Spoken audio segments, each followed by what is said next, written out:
Hunting well, bustling what?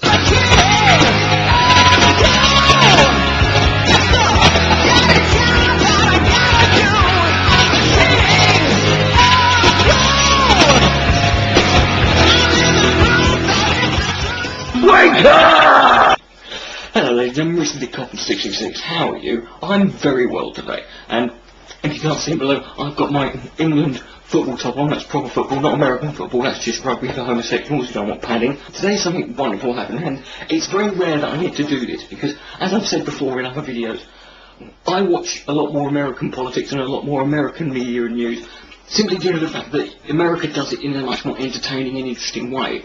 You can follow it, and it's ridiculous. It's like watching wrestling, and British politics is like watching the Olympics.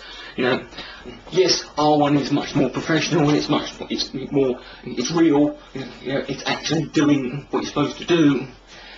But America's is much more interesting to watch. You know, it's currently, there's an election coming up here. You have to really look hard, sort of, you know, to notice it, because, you know, we go along, and the politicians, they don't, you know, no one shouts, you know, kill him, he's a Muslim, or, you know, fucking string. No one walks around with pictures of the only thing that's been happening in the election campaign, because it hasn't been going long, because for some reason, you know, in America you start your election campaign in 2.5 years before the election's supposed to start. Presumably because you've got a lot more travelling around to do, you know, but in this one, you know, they literally started like about weeks ago, like, should we go? And very rarely do I get to sort of experience it. Last night someone did throw an egg at David Cameron, and there's probably a lot of people here watching it in America going, who the fuck's David Cameron? Exactly, right? That's the point, and he could be the next Prime Minister. And I'm sure you are aware, because I've spoken about them before, and I love bending them over and giving them a good stiff, hard fucking todger right in the anus whenever I can. There is a political party in the UK, in Britain, called the BNP, which stands for British Nationalist Party. They're basically just a sort of, you know, remedial class, under 5, lobotomised monkey version of the Nazis, you know. They're shite, right? People always get worried about them, you know, like, people always go, oh no, the BNP's got 1 million members. Yeah, so there's 2.5 million Muslims, so I think we've got to, don't have to panic too much. You know, the Westboro Baptist Church have got, you know, they're on TV all the fucking time. They've still only got 80 fucking members. The BNP, led by a one-eyed Welshman, last week, the BNP, the British National Party PR man, the guy in charge of their PR, quit after punching Nick Griffin, the guy who is the leader of the party, in the face. Now, I don't know much about fucking public relations and advertising and marketing, but I do know this: if the man who is supposed to make you look good, which, if you're Nick Griffin, is, you know, something that is only achieved by a god or a large bag, if you get punched in the face by the man paid to make you look good, and then he quits, you've got a bit of an uphill struggle, you know. You might as well, you know, have a political party based on the concept that you are going to kick all the sand out of the Sahara Desert, right? But breaking news on the streets, on the net, it's spreading, man. Everyone, you know, the word on the streets. Last night, the BNP had their party electoral broadcast, which is a bit like a party political broadcast. I love these things. They're like 5 minutes. Each party gets like 5 minutes, and it's great because it's basically like a game show. It's like, who can tell the most lies in 5 minutes? And of course, it was. There was one part into it where Nick Griffin, they used a logo for the BNP for a product called Marmite. Now, Marmite is yeast extract. It's called Vegemite in Australia, so that's what it is, and it's very famous because, you know, Vegemite is disgusting, and no one would fucking, you don't need 2 products, you know. And, you know, if you can win a year's supply in a competition, it's 1 fucking jar, do you know what I mean? But Marmite were featured, and the idea was the BNP was saying, hey, look, you know, you love us or you hate us. That was Marmite's slogan, you know. You love or you hate Marmite, you love or you hate the BNP. Which is a really bad, because Marmite is successful, do you know what I mean? Marmite doesn't base their campaign on the idea that only ethnically indigenous people can actually fucking eat Marmite. Apparently what's happened is Marmite, the company, got a bit pissed off because they didn't want, you know, presumably they didn't want their rather salty and bizarrely popular, you know, spread being associated with a bunch of Nazi fucktards like the BNP. And they are now going to sue the BNP. Marmite, my mate, your mate, Marmite are going to sue the Marmite. The pen is more mightier than the sword, and the reason I love it is it's a beautiful example of what I call naturally informing. If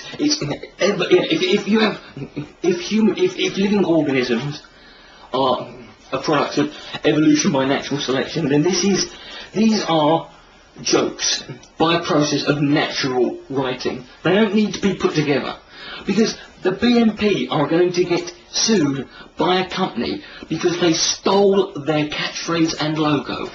And the BNP, like most, you know, tabloid journalist level sensationalist right-wing propaganda spreading anti-foreign anybody who's within 5 feet of your fucktard rhetoric spouting knowledge, are, one of the things they say is, these people, they come over here stealing our jobs, they come over here taking our British jobs.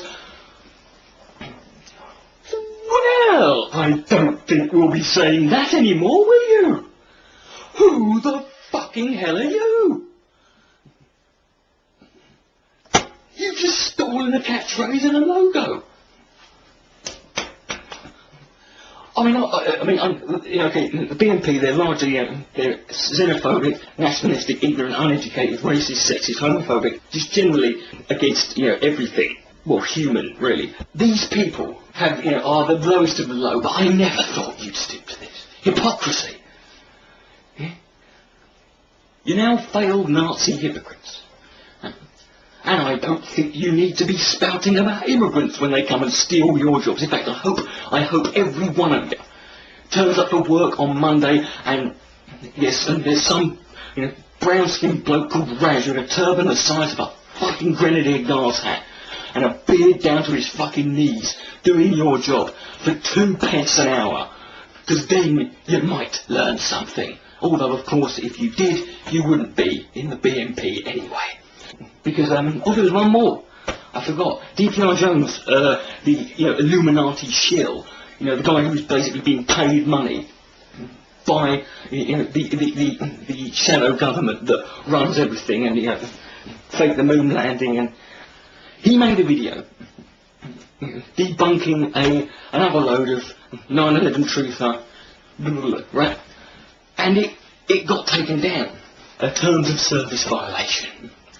Well, there was a few people going around saying that, you know, DPR did this himself, you know, to make the truthers look bad, because he wanted to tarnish the otherwise pristine reputation of the 9/11 truth movement. So they're now they're shouting that DPR Jones was an inside job. But I actually think that there's something much more beautiful, because a 9/11 truther or truthers has flagged down DPR Jones video. DPR Jones video was basically going along with the, you know, the official story, you know, that laughable fucking fiction.